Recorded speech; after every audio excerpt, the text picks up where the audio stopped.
চরম গরম ও অস্বস্তিকর আবহাওয়া। সপ্তাহ জুড়ে তাপপ্রবাহের পরিস্থিতি দক্ষিণবঙ্গে। কলকাতায় 38 আর পশ্চিমের জেলাতে 40 পেরিয়ে যাবে পারদ, এমনটাই জানিয়েছে আবহাওয়া দফতর। তাপমাত্রা বাড়লেও উত্তরে বৃষ্টি চলবে উপরের দিকের 5 জেলায়। উত্তরবঙ্গের নিচের 3 জেলাতেও গরম ও অস্বস্তিকর আবহাওয়া থাকবে। আবহাওয়া দফতরের সতর্কবার্তা, প্রয়োজন ছাড়া সকাল 11টা থেকে বিকেল 4টে পর্যন্ত রোদে না যেতে। কলকাতায় চলতি সপ্তাহে তাপমাত্রা ছুঁতে পারে 38 পেরিয়ে 39 ডিগ্রি সেলসিয়াসে।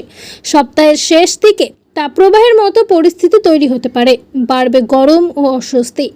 একদিকে শুকনো গরম আবহাওয়া, অন্যদিকে আর্দ্রতাজনিত অস্বস্তির মধ্যেই তাপমাত্রা ক্রমশ বাড়তে থাকবে।